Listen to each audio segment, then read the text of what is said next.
Hi, everyone. I'm Steven Sigman. And I'm Mike Bacinio. And this is the weekly movie throwdown, where each week we look at two films that we think belong in the same conversation. They have something in common, and we talk through which one is the better of the two. This week, it's all about kids in adult bodies. And we're going to match up 1988's Big against 13 Going on 30 from 2004. It's going to be a lot of fun. One of these is like a favorite movie of mine. Maybe not anymore, but it in my mind it was. So we'll get into it. I love the reassessment. That's why we do it. You go back and you're like, oh, that's interesting. Exactly. Before we do that, do you have any wins of the week that you want to shout out?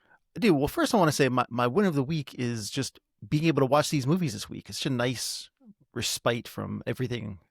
It's 5 degrees outside. Everything seems terrible. It's nice to just watch two lovely movies. And so it was a lighthearted week, which I appreciated. But my win of the week, I finally saw that movie Good Fortune, the Aziz Ansari movie with Seth Rogen and Keanu Reeves. It was really enjoyable. It was it handled some serious subjects with a very light touch. Which again, I'm always impressed when people are able to do that. So it touches on things that really, wealth disparity and how hard it is for some people to get by and those kinds of things. But it's handled with a really light touch and it's very funny. I was really impressed by it. So I was interestingly enough, my wife sat down with me to watch it. I try to force her to watch things that I think are good, and she doesn't always believe me. But I just happened to put it on while she was sitting down, and she ended up staying up much later than she usually does just to watch it. Oh, wow. So that says everything. Like, it kept her awake and it kept her engaged, and she stayed up way past her bedtime to sit through it. So that's as good an endorsement as I can possibly think of for how enjoyable it was. That's great. I really enjoyed that movie. I think Seth and Aziz with Keanu in the mix. Keanu playing comedy. I mean, he does it with Bill and Ted, but him in that role is pretty genius. It's always nice to be reminded that Keanu Reeves is funny and can be funny. So he doesn't break out all the time, but it's always nice when you see it. The only other thing I wanted to say, which isn't necessarily a win, but I took both of my sons to go see Shelter with Jason Statham, which was, I can't wait. They're both their first Jason Statham movies. They've never seen a Jason Statham movie, either one of them before. Unbelievable. So it was pretty exciting. And they both had the exact reactions that I expected them to have. So this is awesome. Nothing different there, which is that my older one, not impressed, thought it wasn't good enough for him. He likes highbrow movies. And my younger one thought it was the greatest thing ever because someone got killed with a chain and a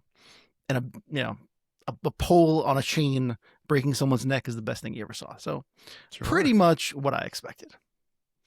It sounds like maybe they should have a podcast about movies. Yeah, I know. That's kind of interesting. You know what? I listen to them argue all the time. I don't need to do it on a podcast. I'm good. That makes you the perfect candidate to be a producer, I think. Yeah. My win of the week is a film from 1945 called Detour. Have you ever seen this? I don't think I have. It's kind of the quintessential noir film. It's directed by Edgar G. Ulmer and stars Tom Neal and Anne Savage and Claudia Drake. But it has everything a noir film should have in it, like a kind of mixed up protagonist, femme fatale. There's some moral ambiguity. There's death. There's a voiceover. It's really everything. Like, it checks all the boxes for noir. And it's interesting because the story is that this guy, he's a pianist named Al in New York, and he wants to go to Los Angeles to marry his girl who just moved there to be an actress. So he hitchhikes across the country, and he gets a ride from this guy who's this really sort of seedy gambler, and the guy dies on their journey, and Al is so worried about the police thinking that he murdered this guy that he just assumes his identity. And down the road on his way to Los Angeles, he takes his car, he takes all of his money. He picks up a woman, and this woman turns out to know the guy who died So she knows that Al isn't this guy, and she blackmails him. So it's just this really great noir story that's beloved. Wow. It's just over an hour, and Wow. it was the first kind of B movie selected by the Library of Congress to go into their National Film Registry in 1992. And I watched it on the Criterion Channel, and Criterion partnered with MoMA to restore it because some of the film was destroyed and or went missing. So it kind of hasn't been available as the full film for quite a while. And now it is. You can buy it on at least Blu-ray on Criterion. So it's definitely something I'm going to pick up. It's one I've always heard about. I think the Oliver Stone film is or was it Oliver Stone who Oh, made right. Detour? Yes, he did. Is Yeah, it with Jennifer Lopez and yeah. yeah. Or am I getting it mixed up with U-Turn? I can't You are remember. getting wait a minute. You are. It is U-Turn. Yeah. I know Mhm. there's a remake of Detour Whoops. though, but I don't know. It can't be as good as this. I mean, it's just a really, really good 67 minutes or something. So I highly, highly recommend finding Detour wherever you can. Awesome. I'm gonna check it out. Yeah. That's my only one of the week. So let's hop into talking about these two movies, Big versus 13 Going on 30. It's a pretty obvious matchup, I think. Both of them are kind of wish fulfillment stories about people who need to be careful what they wish for, basically. So, what are your initial thoughts out of the gate on these, and what's your relationship to them prior to this? So I'd never seen 13 Going on 30 in Really? completely. I'd seen pieces of it here and there, Okay. but I never saw the whole thing. Which is strange, probably strange because I really like Jennifer Garner, and she filmed this while she was filming Alias, like in between Mm-hmm. seasons.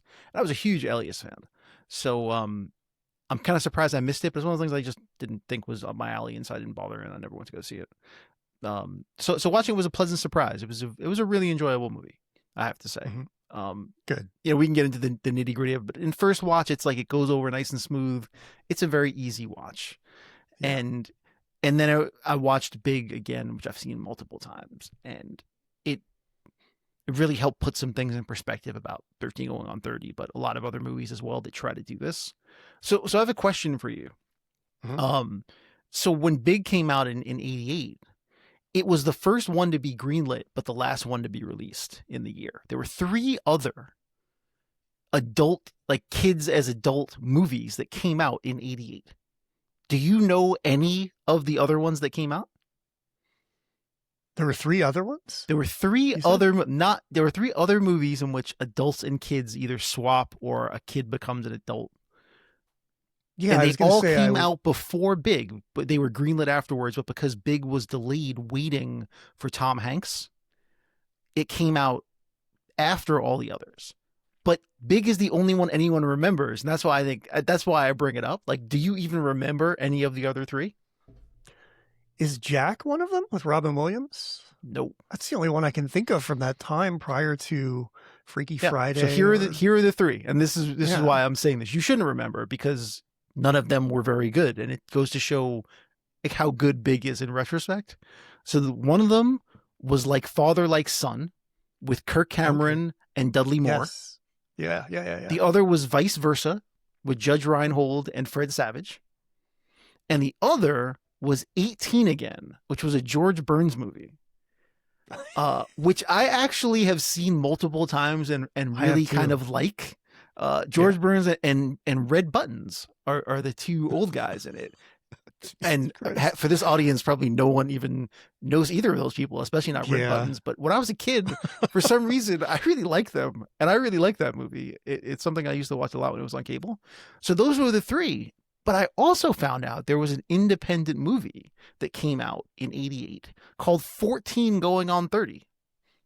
Oh. Yeah. But it involves... You think that's a sequel? It takes place in high school. There's a machine involved. I don't know. It's not important.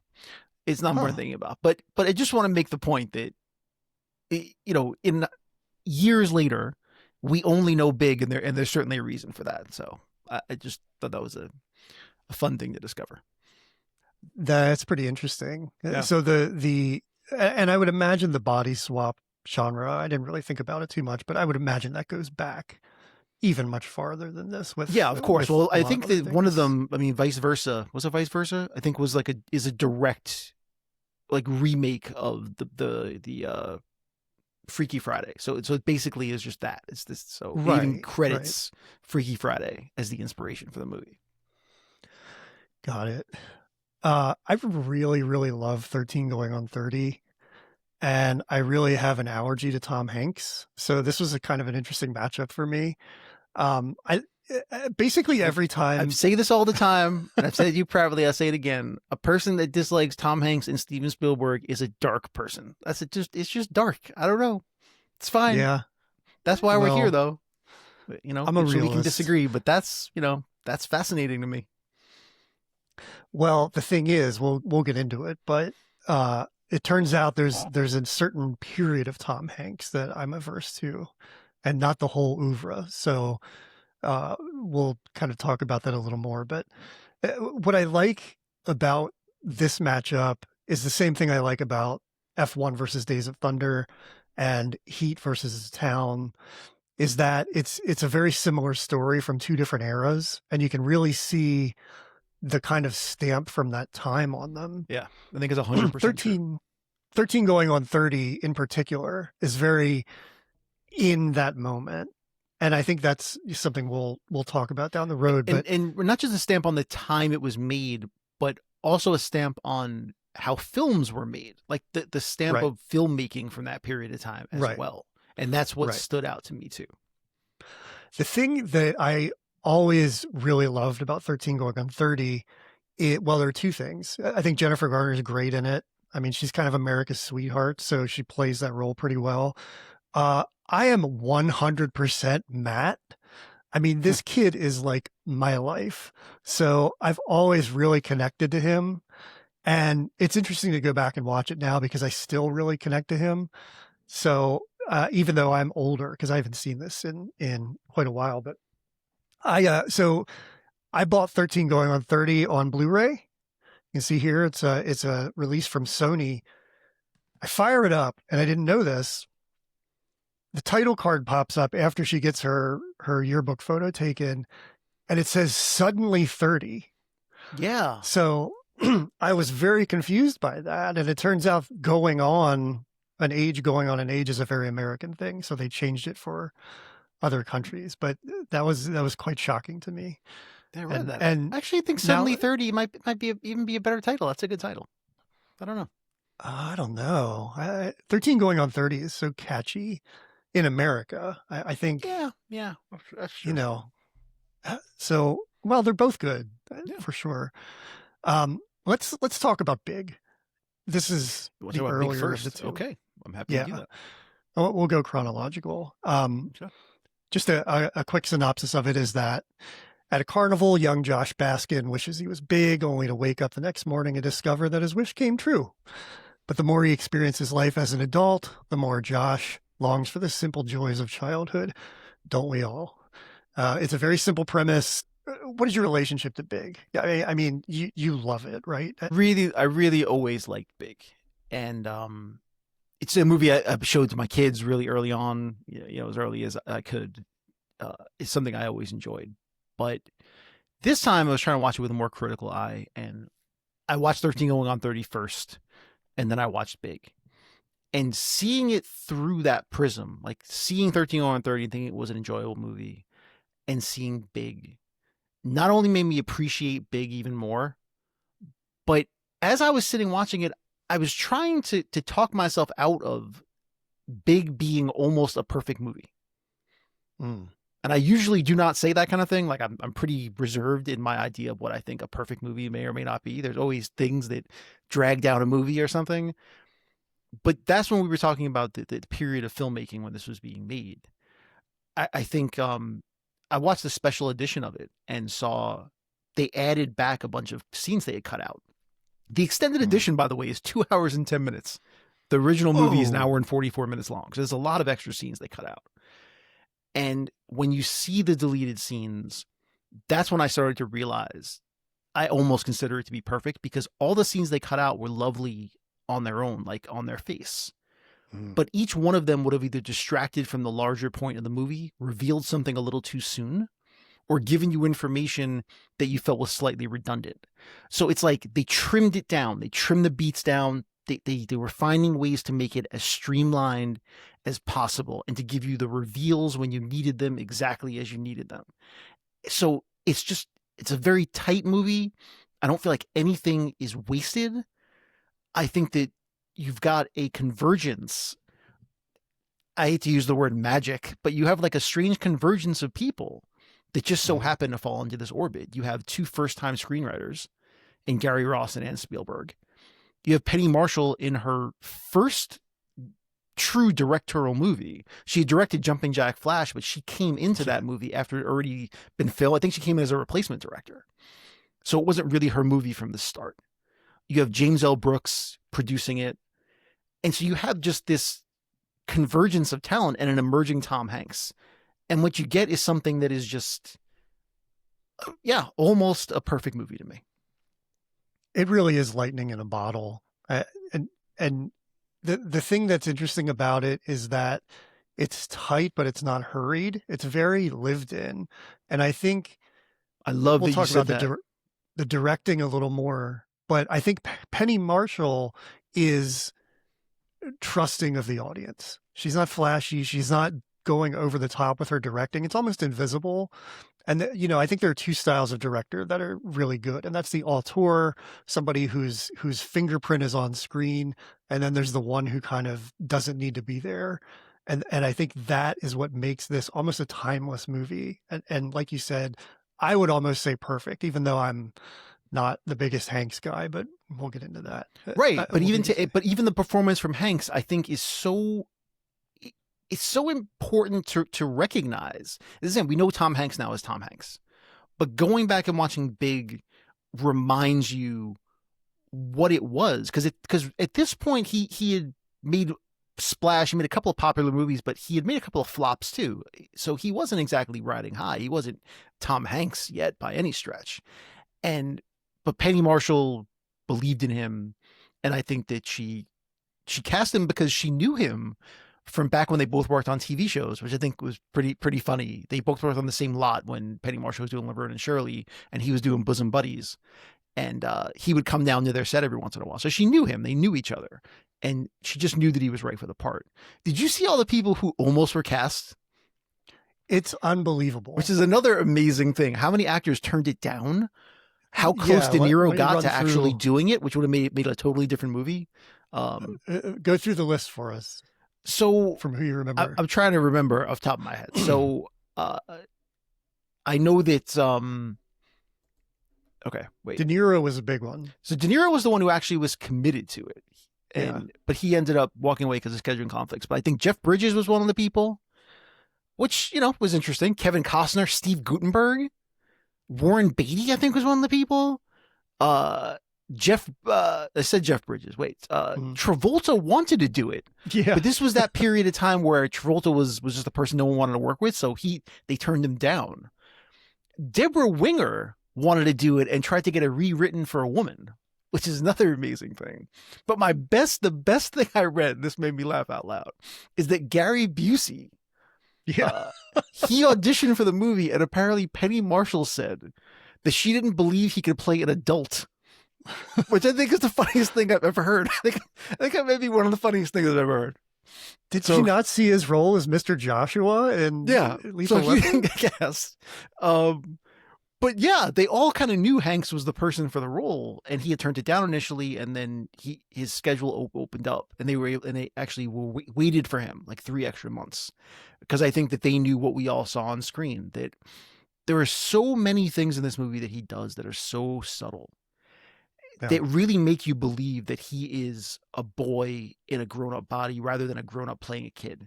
And as much as I like, Jennifer Garner, it's different. I just don't get that same feeling necessarily. And when you look at all those terrible movies, like you see Dudley Moore trying to be a kid and Judge Reinhold, it's like in lesser hands, it plays broad and silly. And Hanks never does that. He stays within the character and acts in a way that you would think a kid would act. It's funny you mentioned Judge Reinhold again, because he was also one of the people in the running for this. The Wow. two other ones I saw were him and Michael Keaton. So, and I mean, it's really Michael like Keaton a would have been murderer's really row. interesting. Yeah. And interestingly, when I was watching it and I was watching Elizabeth Perkins, just because this was top of mind, I was thinking about Catherine O'Hara and how she would have been really great in that role. And it turns out she wanted it, and she tested with De Niro, but he couldn't go away from his cue cards. So it was a chemistry test, and there was just no chemistry with him. Oh, wow. So she didn't do it.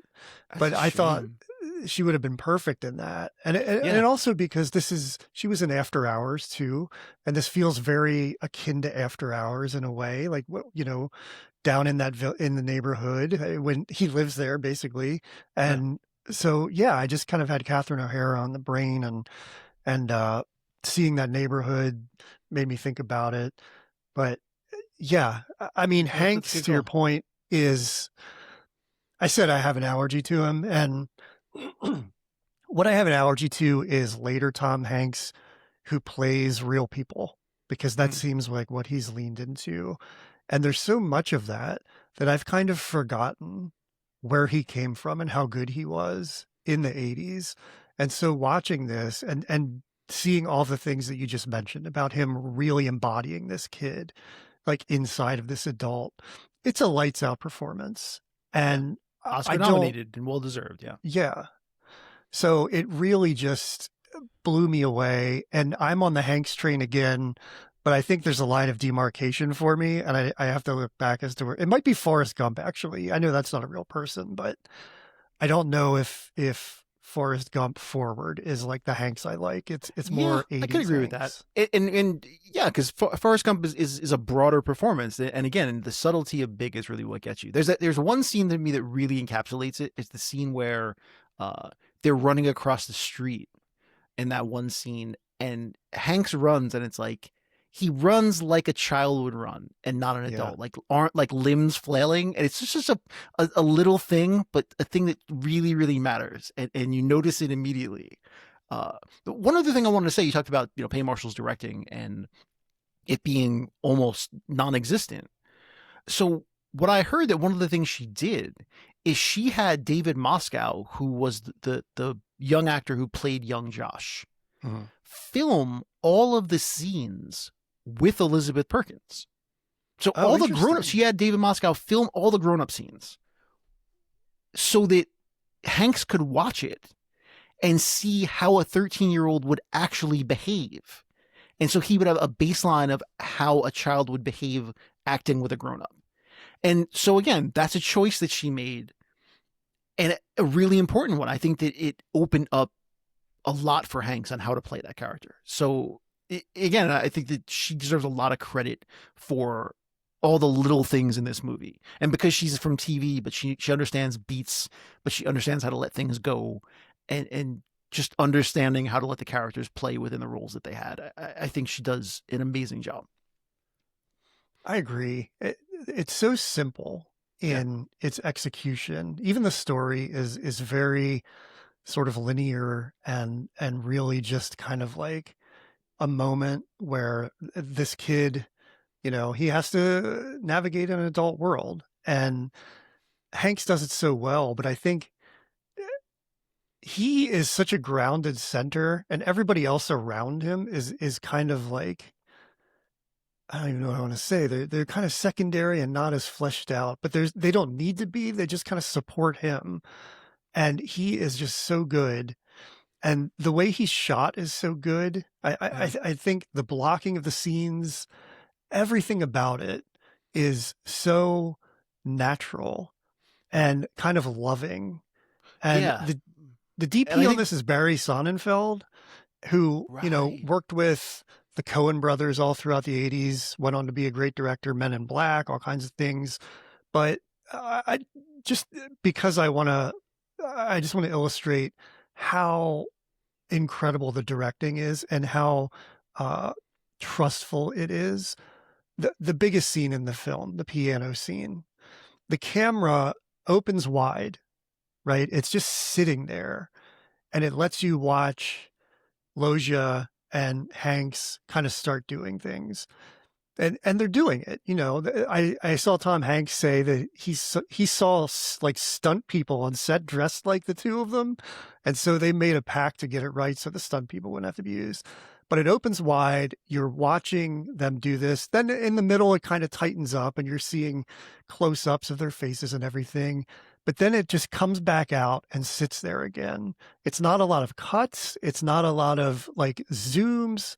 It's just this kind of a loving lens, and you can watch them do this big finale together, and it's just so smart, and it just puts so much trust in the viewer. I keep saying that, but I it's not effortless, but it looks effortless. Right. And the choices to almost not make choices really feel masterful to me. Yeah.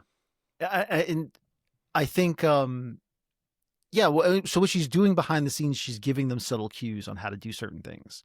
Like I read that the corn cob, the little corn cob thing was hers, that she saw it on like they were looking at the food on the table, and she just kind of gave him a nod, and she kind of told him, not even really saying it, just kind of letting him know that might be a good idea, and letting him run with it. So she just sees things and is able to subtly communicate what she wants them to do. But speaking about the interaction of the actors, I think that the casting of Billy is really important. That's a really good job by a child actor. He has to carry a lot of weight in this movie.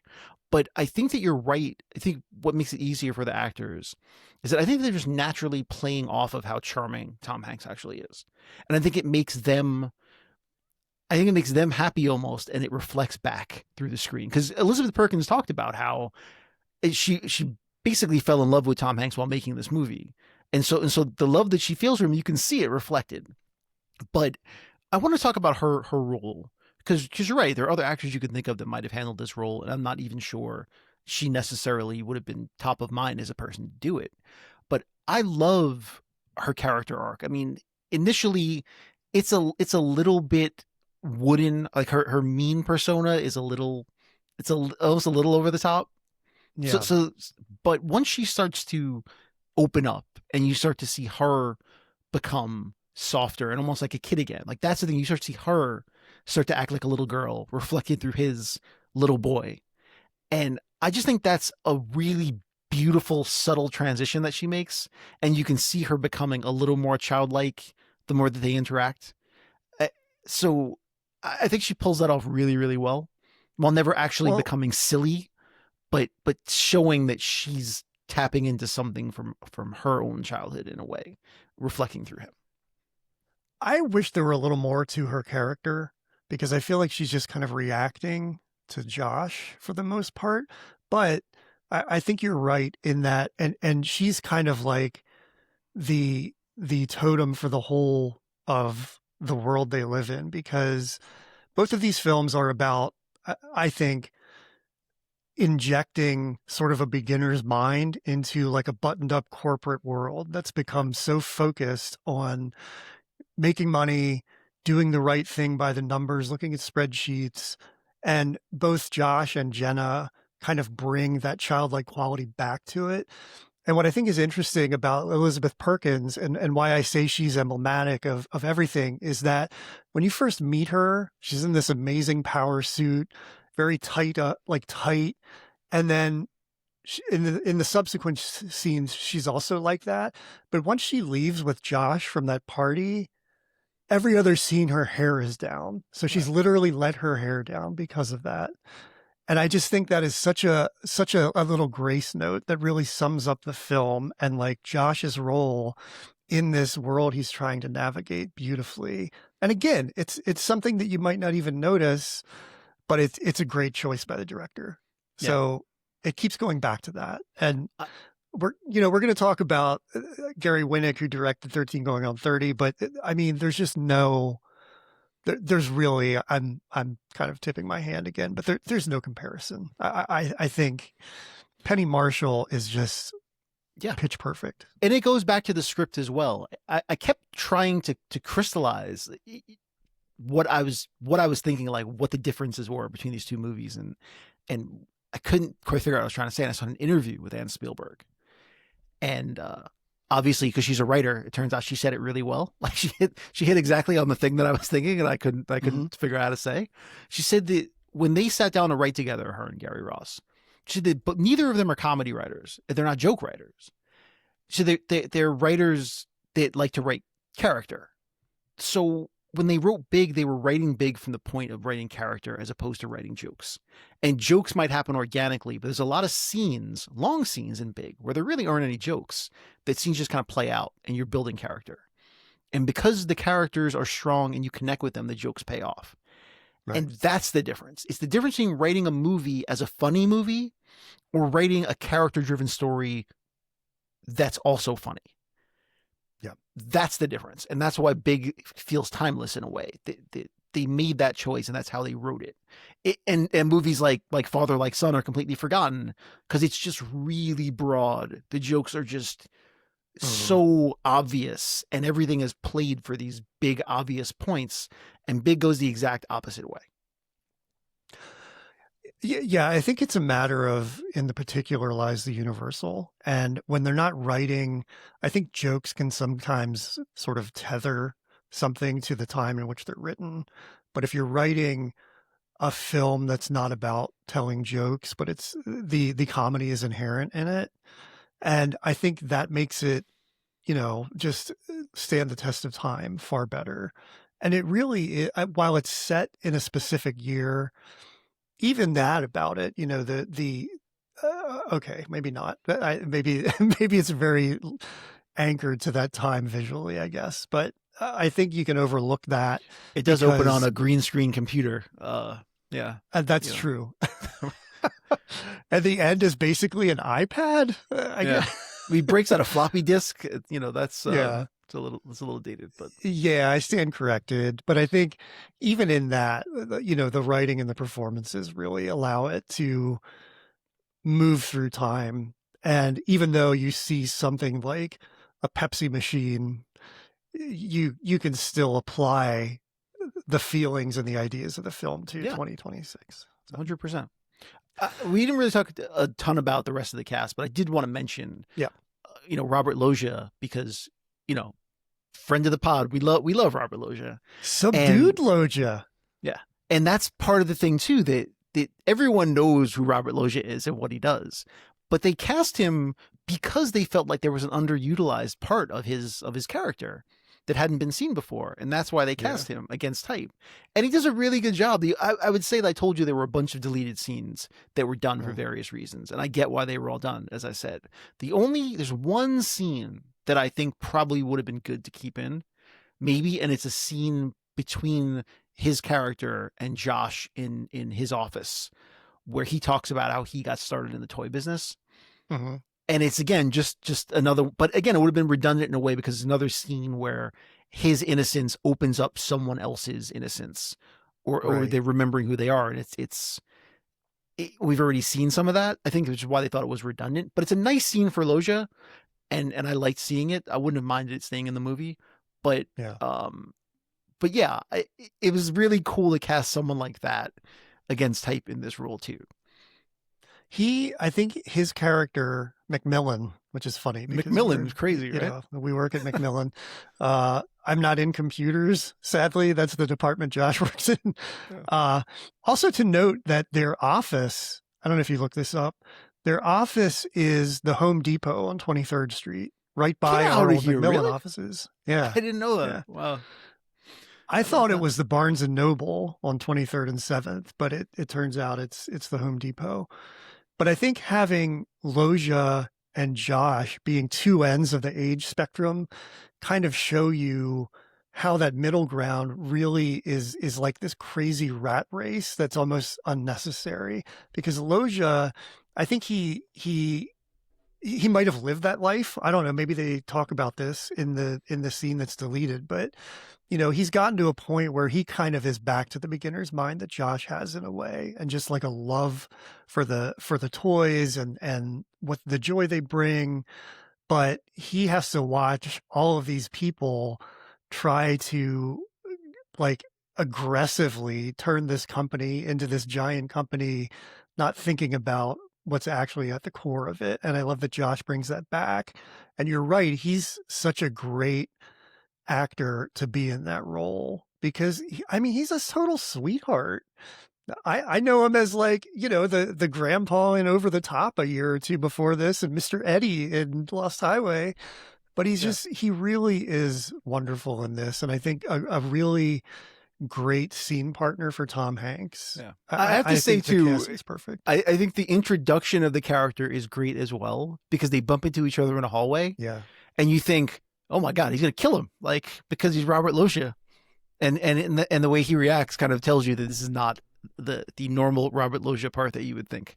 Because you immediately know who that character is when he's kind to somebody who hurts exactly him. And that's what we're talking about. There's a shorthand, quick way of telling the story.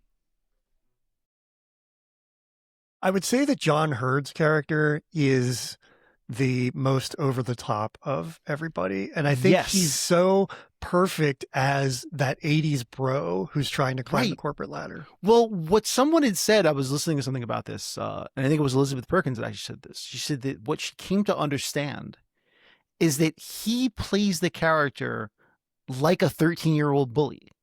Yeah. Like that is actually what he's going for, and when you see it through that prism, it makes perfect sense. Like that's actually how he acts. He acts like a child bully. Yeah. The only other person I want to shout out in the cast is a very minor, almost a cameo. He was a detective in After Hours, and I saw him here, and I immediately thought he needs to be mentioned. When they go to the hotel. And I don't know why they go all the way into the city to get a hotel for Josh, but here we are. The desk clerk is Rocket's Red Glare. Do you know who that is? No. So he was a big personality on the art scene in the early 80s. He was a roadie for the Hassles, Billy Joel's first band. He was a bodyguard for Sid Vicious. And there are a lot of people who think he actually killed Nancy Spungen at the Chelsea Hotel. Yeah. There are multiple books about this where they finger him as the murderer. He was Jean-Michel Basquiat's bodyguard for a while, but he was really just kind of prominent in that early 80s, like CBGB, Debbie Harry, Keith Haring, Basquiat kind of scene. And I really love seeing him here. I didn't know he didn't have any teeth, but sure enough, he doesn't have any teeth in this scene.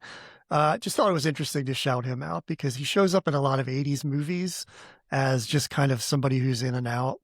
And this is at least the second time we've come across him on our show. And I'm sure there are going to be a lot more as we dig into the 80s.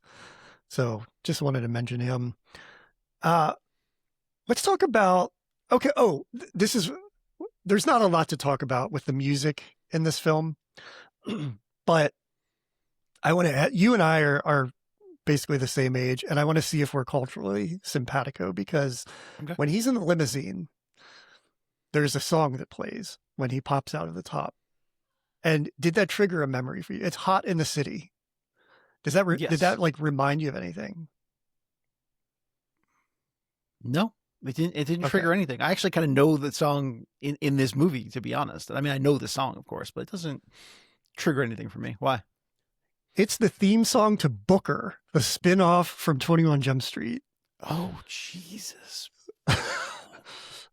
As soon as I heard it, I was like, Booker. Wow. For young people listening, your favorite action comedy movie, 21 Jump Street with Jonah Hill and Channing Tatum, used to be a TV show. And from that TV show came Booker, starring Richard Grieco. And Hot in the City was the theme song. That's etched in my brain. That's a deep cut. I did not remember that at all. Yeah. And I did watch Booker, but I did not remember that. Yeah. Who didn't watch Booker? Richard Grieco was the man. Yep. He was like the better Johnny Depp when Johnny Depp kind of aged out and wasn't interesting anymore. That was exactly what they were thinking when they cast him. Yeah. Okay. I mean, we've talked about so many strengths in this film, you know, I don't know what else there is even to say. I have one weakness for you. There's only one thing to me. I said in a movie where all these little things make sense and they all ring true. There's a scene. I have a couple. Yeah. There's a scene where they're eating pizza and there's a Pizza Hut box. Yeah. Which people in New York would not eat Pizza Hut. I'm sorry. That's not a real thing. But the pizza they have also looks like real New York pizza and not Pizza Hut pizza. So that whole scene is very strange to me. We'll say that was Yeah, that's my one ding. That rings pretty untrue to me. I appreciate that. That's very, local to the city, and Mm-hmm. only a New Yorker would catch that. That's Yeah, great. just the Pizza Hut box felt pretty offensive. Anyway. A couple weaknesses I have. We don't see Josh's community once he goes missing, but why is this not like a Gone Girl, Amazing Amy situation where everybody in the town is constantly looking for this kid? He goes back and it's just normal life as usual. They're playing baseball. He walks by the house. Why isn't every police officer like linked in arms walking every street looking for this kid? Just Well, I mean, they forgot about him. as we know from the 80s, I mean, kids were being kidnapped all the time. There were just so many. I mean, so, you gotta pick your shots, I guess. We got another one here. Just Right. before we get letters, that's not really true. Everyone believed that the 80s were just a cesspool of kidnapping and Satanism. That's not actually true. But but yeah, I had that's one other that's an thing. interesting point. Yeah. So in 2021, when Licorice Pizza came out, people lost their minds over the age discrepancy between Alana Haim and Cooper Hoffman, which was like 6 years. Right. This is Elizabeth Perkins having a romantic relationship with a 13-year-old, and nobody says anything. Oh, it's a fun little note about that. So the reason they worked in his 13th birthday, that he turned 13, because they realized that the thought of her having a relationship with a 12-year-old was totally beyond the pale. So they thought that at least if he was 13, this is the idea of almost like a bar mitzvah, like the idea that like he's kind of ascending to manhood at 13. So they could at least get away with it. And in their mind, they were worried the whole time. And the audience reaction was really, they were really thrilled that it worked. But yeah, they thought about that too. They thought 13 was better than 12. So I mean, there's so many present day jokes I could make about that, but I won't go there. Mm-hmm. Standout scenes in this film, obviously the piano, is just iconic. I mean, it's unbelievable how good this scene is, and breaking down the cinematography of it. I watched it like 4 times because I just think it's such an incredible moment in cinema that it's going to live on forever. I mean, among the best scenes of all time, I think. Yeah. I don't know if there are any others that really, maybe. I mean, I love the trampoline scene. I really love. Apartment. This is going to make me sound creepy, but it's not creepy, I promise you. But I really do like the scene when they do first get together. That weird. They don't show you them having sex or anything, but the scene. Just when they're together, the way he plays that scene, the way that he reacts, and just the way that he touches her in those little ways, it's like, that's what I mean. It could be played so poorly. Yeah. Like the idea of a 13-year-old boy with a grown woman, and it's so subtle, and the way that he touches her is just like it's miraculous to him. I just love it. There's something just so yeah, it just played so well. And again, because I always think with this kind of stuff, there's so many ways things can go wrong. There's so many ways you can make it be stupid or gross or over the top. And you have to walk a really fine line. And you know what you're dealing with. So you have to walk a really fine line. And it's just handled so delicately. Yeah. I just immediately imagine what that scene would be if the Farrelly brothers directed it. Yeah.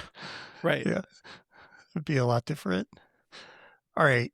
I think we've said all we need to say about Big. We can move on to 13 going on 30. Yeah. It's going to be fun to compare it. Here's an overview of it. A young girl who's frustrated by the social hierarchy at her school becomes a grown-up overnight. Suddenly she's transformed into a 30-year-old. But adulthood has its own challenges that she wasn't prepared for. I mean, at its core, it's the same premise. I think what's interesting here is that they throw her entire life into it that she has to sort of unravel. Yeah. And I don't know if that makes it more messy or if it's more interesting. It certainly makes the romance more age appropriate in a way, even though sort of has arrested development mentally. Well, that's the difference in these two movies, that I realized about watching them now that one is a romantic comedy and one isn't. So the Yeah. idea Big takes a longer time of him establishing what his adulthood is, because that's part of what the movie is. Whereas 13 Right. Going on 30 bypasses all of that and throws her into a fully formed adult life, because the romantic comedy is what the movie is truly about, and we have to get there. And it's I not think right or wrong or better or worse. There's just the choices that were made. that also makes Big have a little more staying power I agree. because it's not It makes it a anchored in different the kind of movie. rom-com. It's just a Yeah. very singular movie in the way that it handles certain things. Where 13 on 30 throws this premise into a more familiar box, which is the rom-com box. It's interesting though that at the center, well, not at the center. I mean, the center of this is the romance, but it still has that same corporate storyline where ultimately she injects that childlike mentality into a failing business and revives it. So I think the message in all of these is like, don't be so serious about business in New York, maybe. I do think, again, maybe this is just me being the jerk about it. I don't know, but I think that the toy business is a much better idea than like the magazine business. I have a harder time believing that all of these like hardcore uh, magazine people would just think that all this 13-year-old girl's ideas are so great. I just think the lack of pushback is a bit, but again, it's a fantasy. It doesn't bother me in the context of the movie. But again, those are just the way it's written. I think that the idea of a kid working in a toy business makes a lot more sense, and it makes it more believable that people would take to his thoughts on things as opposed to a magazine. I think that's true, but I also know I wish Laura were here to talk about it because I mean, magazines for her as a teenager sort of shaped her whole future, and she really was invested in them. I mean, now she writes for them, so it really led her to where she is. But I think that was true for a lot of young women, especially in the 90s. One of the things I think about with this film is how kids at that time, like, there's a really interesting comparison here, and what we do when we look at these films from different times is you kind of compare the culture at the time. And with Big, it almost makes sense that they wouldn't look for him, like you said, because like you and I were probably allowed to run around until the streetlights came on. You know, our parents didn't know where we were. It didn't really matter. Right. And I think with kids in the 90s and later in the 2000s, they're being marketed to, and they've become kind of a commodity. And there are things like cable TV, I think, had a big part in it with MTV and Nickelodeon and the Disney Channel. And so I think Jenna's role as somebody in magazines is basically her kind of the culmination of being marketed to as a kid. And magazines were a big way to do that in the 90s.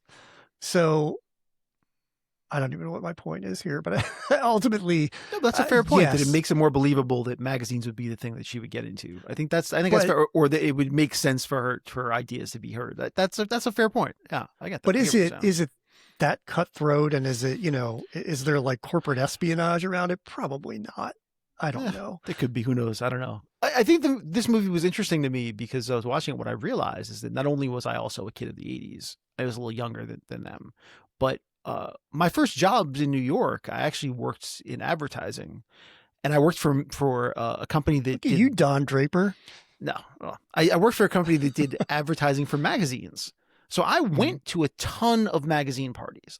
So the thing that's depicted in this movie, like I actually went to a lot of those parties and felt just as awkward as probably Jenna does and everything. Like that was my existence. I was like young, my early 20s. I had no idea what I was doing in these giant corporate parties for these magazines. I went to like a party for ESPN magazine and the Atlantic magazine. And I actually went to Entertainment Weekly's 10th anniversary party. So yeah, so it was interesting to kind of watch this movie, realizing that I had lived part of that life at that time. I bet my old roommate was at that party. She used to write for Entertainment Weekly. Now that brings me to a question. Did you learn all of the dances from videos in the 80s and 90s? Because everybody knows the Thriller dance and the Pat Benatar dance. Yeah. Was that happening at those parties? There was absolutely zero group dances at any of the parties that I went to. Okay. Missed opportunity. It's like a flash mob. Yeah, missed opportunity. And no, I mean, but here's the thing: if you asked me that question, I said to you that I did memorize dances from videos. I mean, what would that would I admit it, even if I did? Oh, interesting. Sure. I don't actually know if I would tell you. But so you now do that know I think the about Thriller it, dance is what you're saying? Probably not. I'm pretty sure I practiced the dance moves from Beat It. I'm positive that I did that. I mean, everybody did the moonwalk, right? You had at least that. I mean, I couldn't do the moonwalk, but the specific Beat It thing, the end dance from Beat It, I always really loved. So I used to practice that. Did you shake the leg, like lift your leg and shake it? Yeah, Is that whole part thing of was it? great. The opening of the jacket. Come on, I'm not gonna get into it. I don't want to show you or anything, but come on. That was a great dance. I loved it. Always did. Join our Patreon to watch Mike do the Beat It thing. Yeah. Here's my question. So when this movie takes place in 87, when she's a kid. Right. So in 87, I'm pretty sure Michael Jackson, did he release Bad in 87? I don't know. Or it could have been 88. But Thriller at this point was almost 5 years old. It came out in 82. Yeah. So they show two things. She's watching a Rick Springfield video, Jesse's Girl, which is also from like 82, 83. And then she's obsessed with Thriller. I don't want to nitpick, obviously. No one cares. And if you didn't live during that era, it doesn't matter that much. But it seems a bit off that she would still be obsessed with things from 4 years ago. Yeah. Well, yeah, that's a good point. Maybe the magazines have something to do with it. Yeah, Maybe but again, it's fine. It works for the movie, and I actually enjoy the dance sequence. I thought it was fun. But the picture of Madonna is a good choice because that picture of Madonna is like Madonna circa 87. So that was the look that she had around that time. I think it's interesting that they both begin in the same year because you can kind of see right off the bat how Josh is treated differently than Jenna in the story. And, you know, the writers of 13 Going on 30 are kind of treating her differently because obviously she's a girl, she's going to have different interests, but they make it so that she is just so concerned about social acceptance and where like the people in New York in the 80s are trying to climb this corporate ladder. She's trying to climb the social ladder as a kid and then, you know, ends up being at the top of it when she grows up. But, you know, Josh doesn't have any of that. And I think that's what, like that external pressure kind of makes that a little more timeless in that the story is more about him just kind of coming to terms with being an adult, but he's not really trying to fit in. He's just trying to figure out what the hell's going on. And I don't know. Maybe that's like a boy versus girl thing. I was going to say, I think it may have something to do with that it's a boy versus girl thing. By the way, I think it's very funny that A Boy Coming of Age story was directed by a woman and 13 Going on 30 was directed by a man. I just find that really amusing. And especially because for 13 Going on 30, apparently the director was like really uncomfortable with the 13-year-old girl scenes. Especially like her stuffing her shirt and things like that. Like he had a hard time figuring out how to direct those scenes because he didn't want to seem creepy about the whole thing. So it made things really uncomfortable for him. I'm just very amused by that you have the directors of opposite sexes trying to figure out how to direct, you know, boys and girls, which is something they definitely didn't experience. I just think that's pretty amusing. Yeah, and it's interesting too because they were both written by a team of a man and a woman. Yeah. So 13 Going on 30 written by Josh Goldsmith and Kathy Yuspa, who are actually like a husband and wife team. Oh. So you have a man's take and a woman's take on both of these stories. So maybe that balances it out a little bit. But yeah, I get it with Gary Winnick, the director. In fact, there's a deleted scene on the Blu-ray that I have that in the opening scene when the parents burst in with the video camera, she's actually stuffing her bra. So they changed it and I think she's like looking in the mirror or something in the final cut, but I can see why that would be uncomfortable. No, she still has tissues. She has tissues on her shirt. Yeah. Yeah. She has them in there, but it's very explicit that she's doing it to start the film. And I think when the dad is filming her in the final cut, she's not doing that. But basically, that's what he gets on tape in the original. opening. And yeah, that's a little uncomfortable. So I get it, and I can understand why they would get rid of that. But uh, let's talk about the director a little bit, Gary Winnick. Not a huge career as a director. I mean, he's directed a few things. Letters to Juliet. Have you seen that with Yeah, I Amanda did. Seyfried? Well, sadly, he passed away. Um, he passed away a while ago. He was only 48. He passed away from brain cancer, which is terrible. Yeah, So that's 2011. I think that's partially why Probably why he did it. But yeah. the things he did direct, like Letters to Juliet, Uptown Girls, he did Pieces of April, which was kind of a really an indie darling in 2003. It was the breakout for Katie Holmes as a film actor, I think, beyond the Kevin Williamson stuff where she was in an ensemble. But it's a pretty interesting filmography, and for as little of it as there is, he really seems to kind of live in this young person world of telling those young stories. So yeah, it's kind of an interesting career, and I think he does a good job here. Like I said, it's hard to match it up against Penny Marshall, but I think he Right. does have a really strong hand in it with a little bit more flash. But I think that's also sorry, I think that's also kind of the time and what the story reflects. I mean, 1990s and 2000s New York is not the same as 1987 New York. And you have kind of that MTV culture. You have, a lot of neon, a lot of flashy colors. And so I think the style of the film really reflects that energy that's a little higher than what you see in 1980s New York and big. We can also talk about how 9/11 changed film again, like we did last Oh week, and how man, I'm bringing you 9/11 know, again.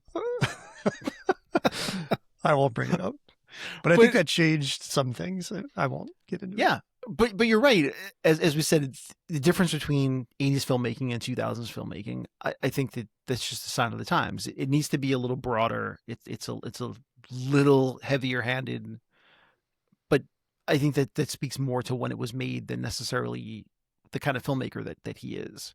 But clearly, yeah, it's a bit much. It's a bit little over the top. I mean, the way Jennifer Garner plays it is a bit more wide eyed and slapsticky, and that's fine. It works because she pulls it off really well, and she really is wonderful in this movie. It doesn't work if you don't really love her, and you do. Yeah. She makes it easy to like this character. She's really perfect in the role. I think about other people, like, I mean, we'll talk about swapping later, and you can't really do it here, but think about if Judy Greer played her character. I mean, it would not be Right. anything like it is. Yeah. But I will say, And yet Judy Greer is so perfect as the mean unbelievable best friend. And this, I don't.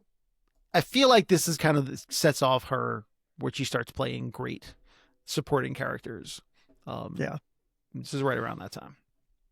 And the young actress who they cast to be young Judy Greer is so spot on. I mean, she looks like her, and she really has the mannerisms down. It's quite impressive, the casting. Yeah. With the other characters, I don't know if it. I think the casting of young Jenna obviously is so great that she plays her again, which I think is really amazing. So in the movie Ghosts of Girlfriends Past, she comes back and plays a young Jennifer Garner again.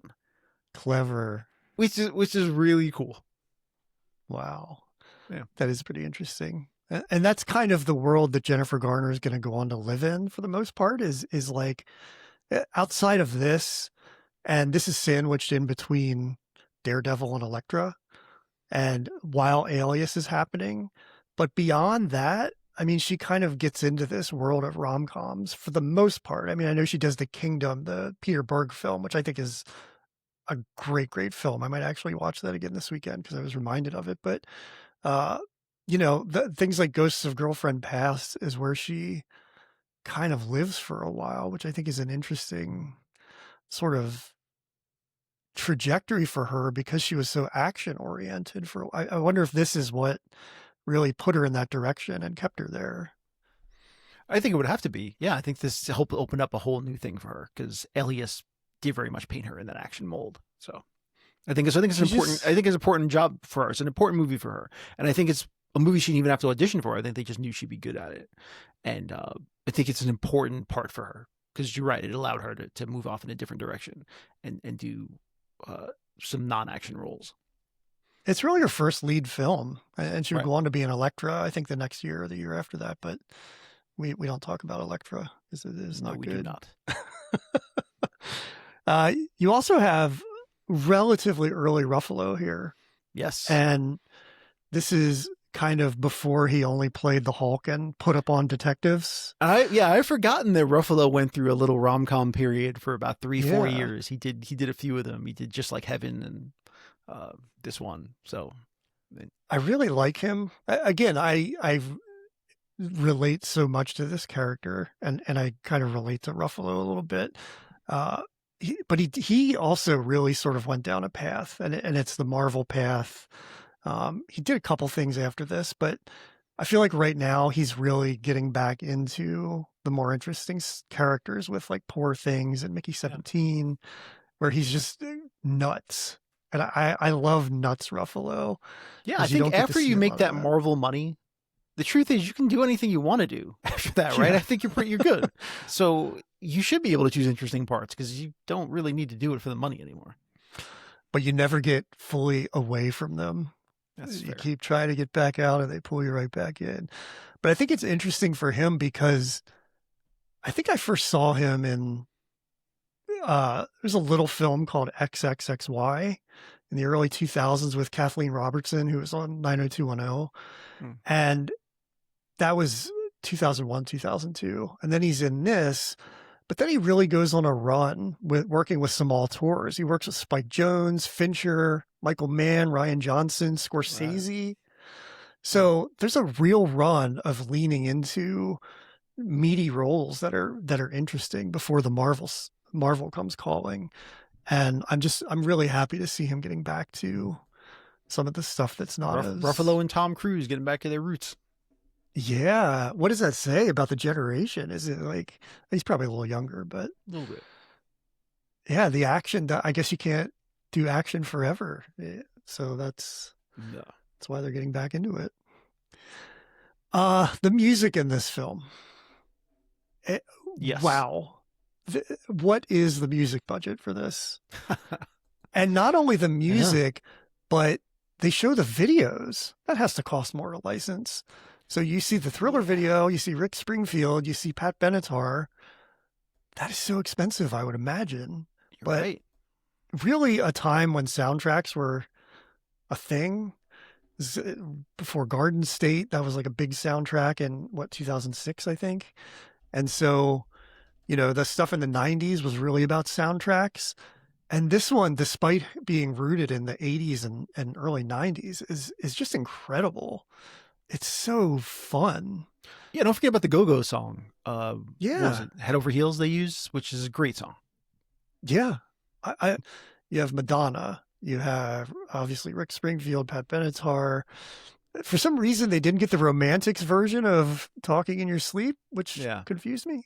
What I wanted to mention is a montage using basically the entire song Vienna by Billy Joel.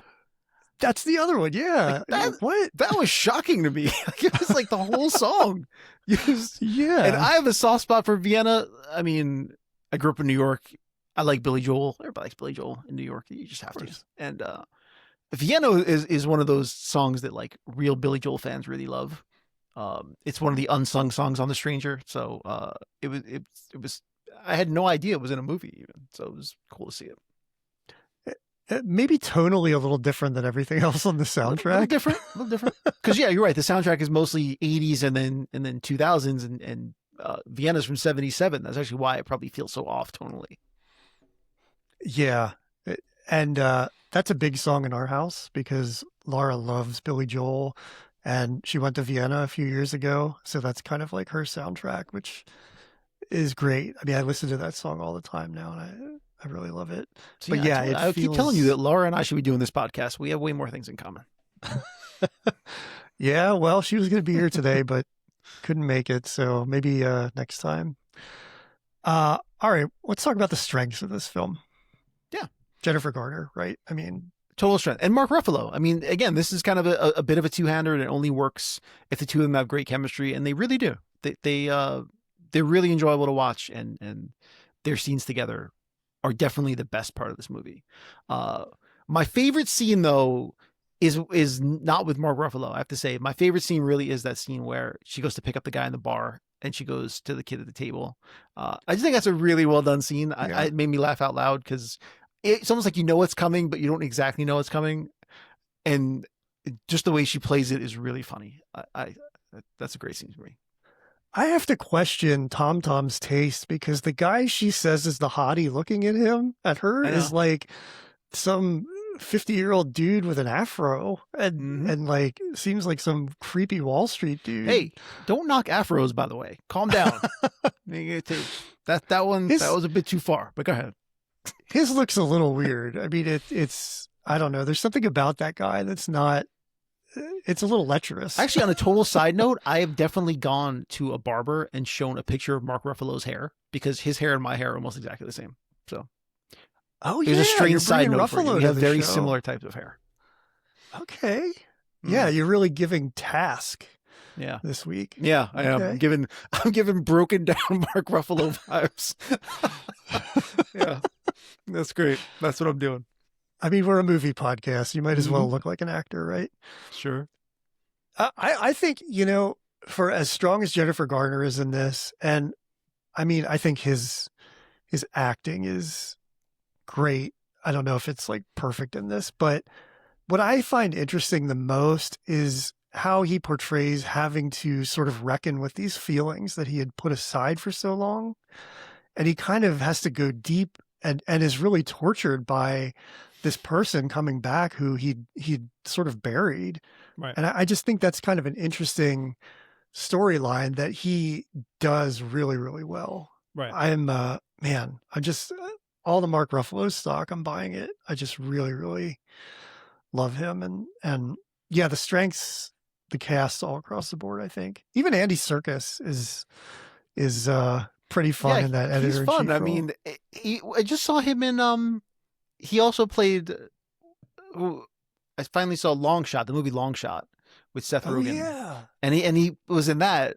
It's rare that you see him actually acting in a movie as opposed to doing motion capture stuff. So it's always a treat to see him. Isn't he kind of like Steve Bannon in that movie? I mean, he really is all made up and he's giving off Steve Bannon vibes. That's true. Yeah. I kind of like the idea of her having to deal with the past and catch up on all of the things that she sort of missed and find out who she is. That's what makes these so contrasting, even though the story is so similar. But I really kind of find it fun, like waking up and realizing, oh, I'm a total asshole. I actually did like that part of it, but it does make it a bit hard to understand how she went from that part in the closet to like taking over the group. Like, I don't know exactly how she would have pulled that off. Yeah. But again, that's fine. I don't need to think about it too much. And that's why they didn't show it, because I think it would be hard to explain how it was done. Yeah. But yeah, I do like that idea. Finding out you're a person that you don't really like and having to reckon with that. My last strength is just Matt in general, because he's B. I mean, wears a Talking Head shirt, plays Talking Heads at the 13-year-old party, brings his Casio over, has a blue velvet poster when he's an adult. Yes, he does. Is a product photographer, which is what I do on the side. I just connect with Matt. I'd love to see a film just about Matt. So yeah, he's my guy. What do you think were the weaknesses in this? Oh, yeah. Again, I mean, the weaknesses are inherent in the movie itself. That it's just a kind of a fluffy movie. I mean, that's not a knock on it. But again, it's not going for any deep gravitas here. It's a rom-com, and it's supposed to go over nice and smooth, and I think it does. But at the same time, that makes it a bit forgettable. Although there are people that genuinely love this movie, and it hit a huge DVD sales. People loved it. I'm one of them. So So I get that part. But yeah, to me, it's kind of just like a fluffy throwaway movie. If it's around, I would watch it, but it didn't exactly stay with me. It really connected with me, even as an adult man. I just think it's it really it's a flawed movie, but Right. I really kind of love returning to it, and Well, again, the we'll thing talk about about that Big more. is I was watching it again, and I realized that when I first saw it, I was 12. it Yeah, was I was a 12-year-old boy, I think, when it came out. And you see it one way when you're a kid, and then you see it a completely different way when you're an adult, and it works yeah, both ways. yep. So I think that says a lot about the strength of that movie. Where this one, I don't know. I don't know if I'd exactly see it differently if I watch it at certain times. It's just the movie Right. that it is. I see this differently now only because I watched it next to Big. So that kind of pointed out a lot of things in this that I really didn't pay attention to before. Yeah. So They even had steal I the not limo watched scene. Big, I forgot. I didn't realize it was exact 1-to-1 limo scene and the food scene. Both of those things you can clearly see they took from Big. But anyway, there's a going back to the childhood home scene in both of them. right. You know, there's so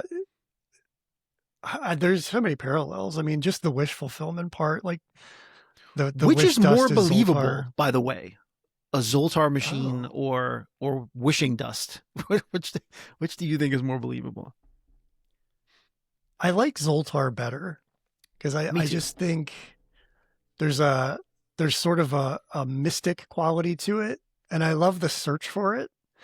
That he kind of that's such an interesting thing about Big is like he walks right by it, you know, halfway through the film because Yeah. he's so focused on this adult life and this woman. So that's kind of a tip that he's in that world now, you know, and Right. needs to be reminded to go back to it.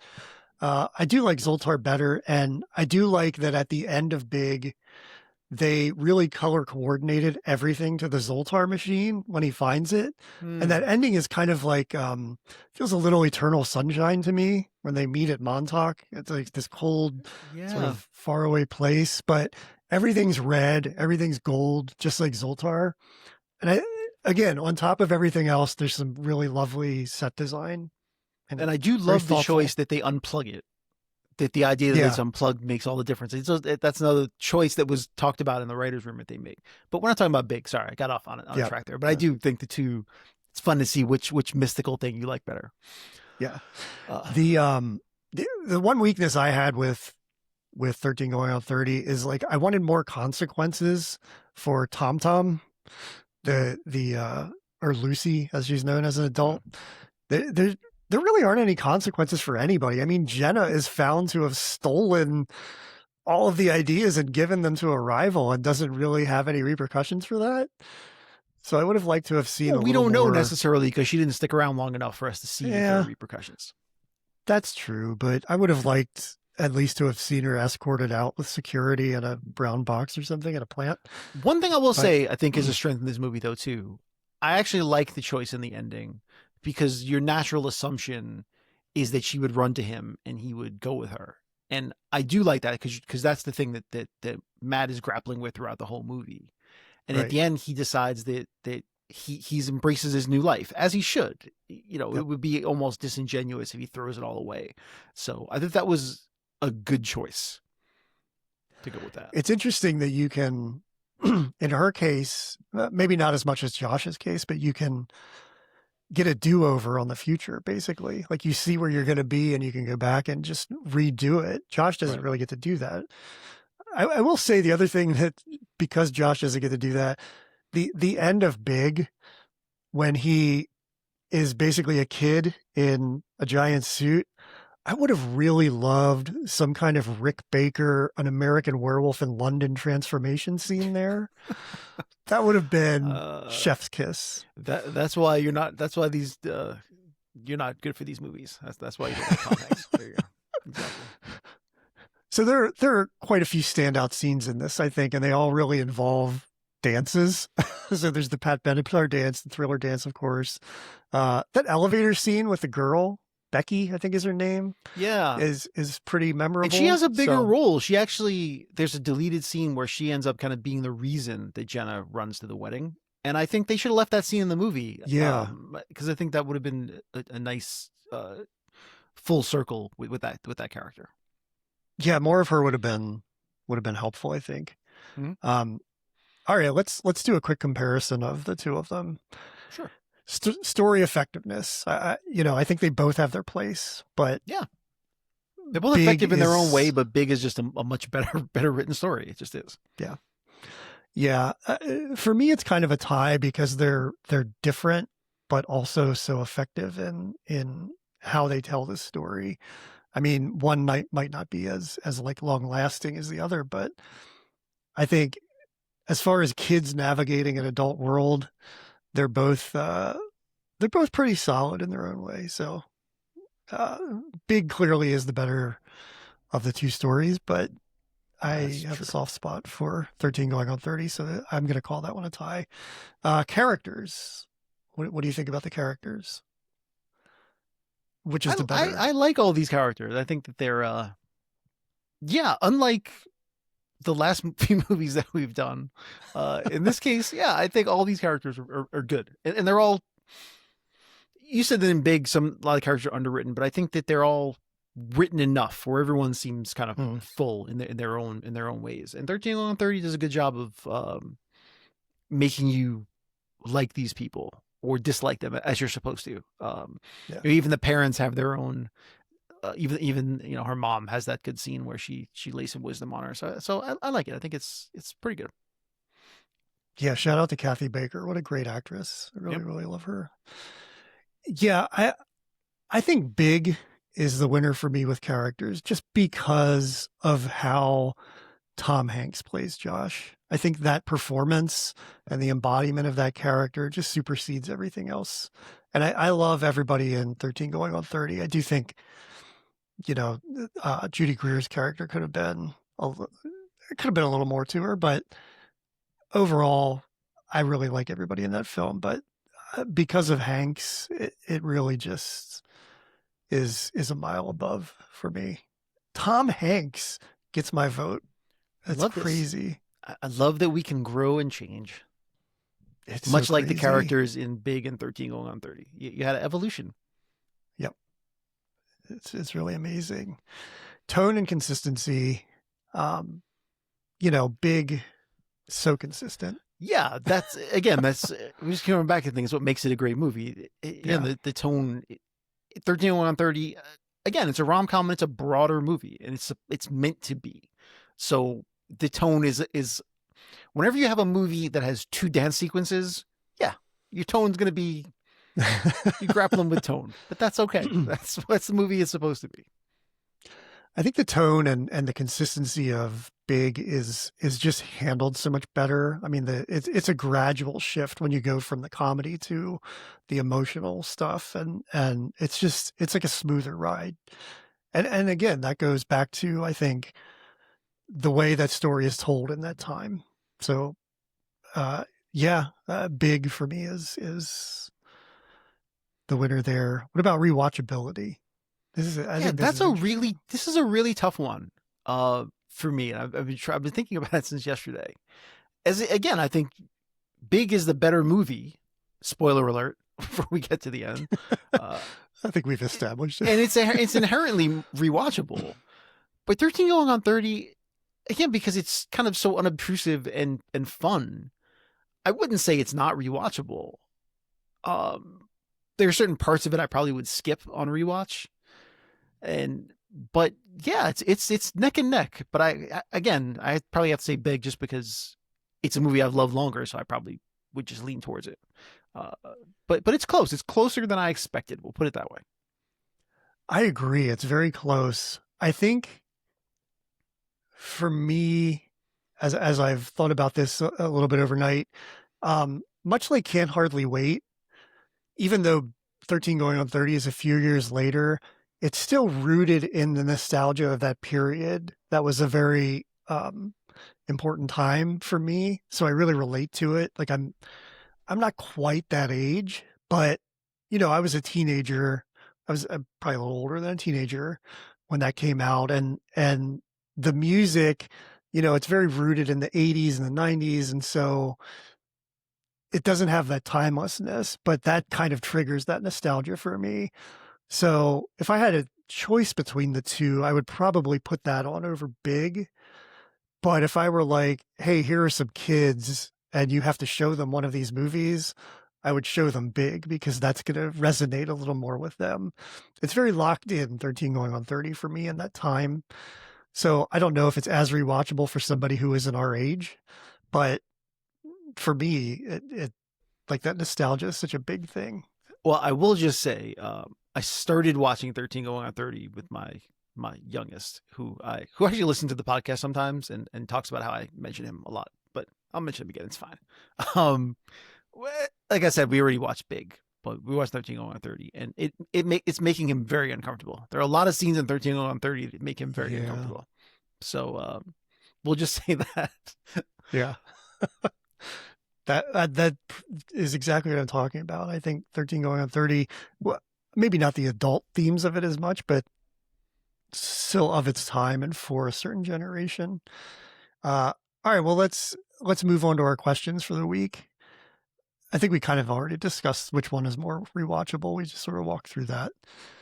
So, it depends. But Big is kind of the one that lasts. Would you want to hang out with one of the leads from these films? Yeah, 100%. I actually think that both of these leads are incredibly likable. I would hang out with them. I think I would just want to hang out with Matt because I can see me and Matt calling up McMillan and like the three of us, going to a baseball game or something, like me, Ruffalo, and Robert Loggia, because I think Ruffalo sort of represents younger me and Robert Loggia represents where I'm going. So I really think I'm in the middle. I like that. And I really thought about that this would just be beautiful. Yeah. Okay. Yeah. I'd probably hang out with Jenna too, and Josh, I guess. I want to hang out feel with like Billy. I was gonna say I feel like Billy is probably more like me than any other character. If I love Billy. He's like a little adult. I think he would handle adulthood in a different way, but he would relate more to the adults in their way because he feels kind of like more of an adult as a kid. Well, there's a scene cut out of the movie that shows him at home where he basically, his family is just a mess and he just kind of does stuff for them, but then he just goes off on his own. Like he makes dinner for the whole family while the mom is complaining that no one helps her around the house. And then he just takes his dinner and leaves the room. So yeah, he is basically living as an adult. That's a scene they cut out that actually speaks to your point. The moment where he consoles Josh's mom between the windows, I think is such a beautiful moment where you really see him doing what that scene probably would have done before they cut it out, is like being a little adult. So I think, yeah, I really love Billy. Is this a career peak or valley for any of the main players? It's an interesting one. It's not a peak because again, with Big, it's so many people starting that it's the beginning of a lot of careers. So I can't really say that it's a peak for anybody, that they'll all go on to do better work. I mean, Gary Ross is a writer I really, really like. So when we've talked about him before, he did Dave, he did Secretariat, he did Pleasantville, which I think is a pretty underrated movie. So I can't say that. I mean, the thing is, maybe for Anne Spielberg, because if you look, I was going to say, this is the last movie that she wrote, which I find, well, the last movie she, got credit for writing. I think she did a rewrite on Small Soldiers years later.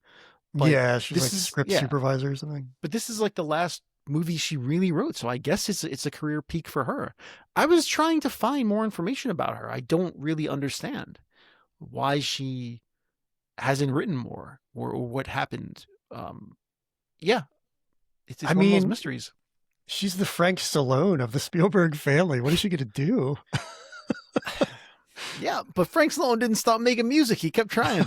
So she's the Roger Clinton of the. I mean, this could go on all day. I don't. But by that measure, she definitely would have gotten some opportunities to do more things, don't you think? I mean, her brother runs a production company. He definitely would have thrown her a bone if she wanted to make something. So yeah, she wrote a children's book recently that I just realized. I think it's. I'm not even sure if it came out yet, but I don't know what she did in the subsequent 30 years. I was really trying to find her, and she hasn't. it's a mystery. Children's books are hard. Yeah, right. Um, is this Pete Garner? I mean, she has Alias. Wow, She's in the Marvel Garner. world now. This is a big lead for her. It's a tough call. You might be able to argue that because between Alias and this at the same time, maybe, but you could we could have the conversation. I'm not sure I would say it, but we could definitely have the conversation.